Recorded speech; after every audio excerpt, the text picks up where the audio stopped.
Olá, hoje eu quero falar sobre as eleições de meio de mandato nos Estados Unidos, com vitórias no Arizona e Nevada nas eleições de 8 de novembro de 2022. O Partido Democrata manteve a maioria no Senado dos Estados Unidos e ainda disputa o controle da Câmara de Representantes. No momento, o Partido Republicano elege 214 deputados e os democratas 204. Os republicanos estão a 4 cadeiras da maioria na Câmara, mas não houve a esperada onda vermelha. A grande vencedora nestas eleições de meio de mandato foi a democracia. O maior derrotado, o ex-presidente Donald Trump, que pretende lançar hoje, dia 15 de novembro, mais uma candidatura à reeleição. Foi derrotado seu ultranacionalismo fascistoide, os extremistas do movimento para fazer a América, os Estados Unidos, grandes de novo. O movimento de Trump os extremistas deste movimento foram derrotados nas eleições para o Senado e para governador no Arizona e na Pensilvânia, 2 estados decisivos para a vitória de Joe Biden em 2020. Só em Ohio ganhou o trumpista J.D. Vance. Na Geórgia vai haver segundo turno em 6 de dezembro. O democrata levou uma pequena vantagem no primeiro turno. Se ganhar, o Senado ficará com 51 democratas e 49 republicanos, sem a necessidade do voto de Minerva da vice-presidente Kamala Harris, que acumula a presidência do Senado e vota quando dá empate 50-50, como acontece nesta legislatura. Com seu populismo fascistoide ultranacionalista, Trump consegue mobilizar as bases do Partido Republicano e ganhar eleições primárias. Mas seus candidatos se revelam fracasso nas eleições gerais quando precisam agradar a um eleitorado independente, a um público menos radical. Em 12 de agosto de 2016, na sua primeira campanha, na sua campanha vitoriosa à Casa Branca, Donald Trump declarou: "Vamos ganhar tanto que vocês ficarão cansados de ganhar."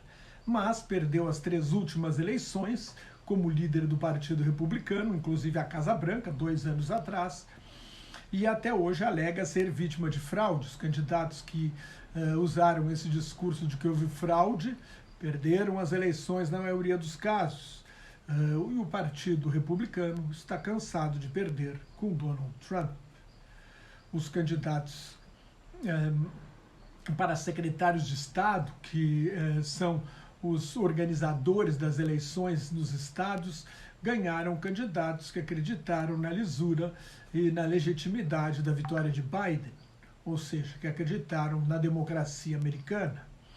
É uma derrota para o Partido Republicano, mesmo que consiga a maioria na Câmara, porque o governo costuma perder as eleições de meio de mandato e ficar sem maioria em pelo menos uma das 2 casas do Congresso.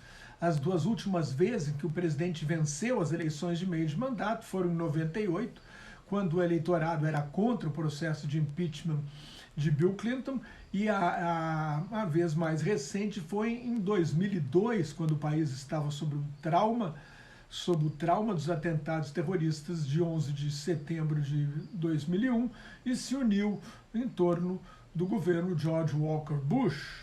Bush filho foi, por sinal, o último republicano a ganhar uma eleição presidencial no voto popular em 2004, depois de perder no voto popular para Al Gore e ganhar no colégio eleitoral no ano 2000, quando o irmão dele, Jeb Bush, era governador da Flórida, o estado decisivo, em eleições marcadas por muita controvérsia, votos mal contados, etc. e tal. Depois de 3 derrotas, o Partido Republicano precisa mudar. Isso significa se livrar de Donald Trump. O lançamento da candidatura dele cria um problema, porque Trump mobiliza as bases do partido e pode ganhar as primárias, mas só tem 39% de popularidade a nível nacional. O governador da Flórida, Ron DeSantis, desponta, que se reelegeu com folgada margem, com quase 20 pontos percentuais de vantagem, desponta como o principal adversário de Trump. E nas eleições primárias republicanas, DeSantis é um trumpista. Foi apoiado por Donald Trump nas primárias da sua primeira eleição em 2018, foi um negacionista na pandemia, contra o uso obrigatório de máscaras nas escolas, pela não obrigatoriedade da vacina, convidou policiais que perdessem o emprego em outros estados por não se vacinarem a ir trabalhar na Flórida. DeSantis é um trumpista que tenta se livrar do seu criador. Apesar da desaprovação de 53% dos norte-americanos e da aprovação de apenas 42%, o sucesso relativo nas eleições animou Joe Biden, que faz 90 anos no dia 20, a se assanhar para disputar a reeleição. Se for contra Trump, será uma batalha de idosos. Se for contra um adversário mais jovem, DeSantis tem 44 anos, será melhor para os democratas escolherem um candidato mais novo. Se você gostou, assine meu canal no YouTube, leia o meu blog Globalização em Crise, me siga no Twitter, no Instagram e no Facebook, onde colaboro com o grupo Quarentena News. Muito obrigado e até mais.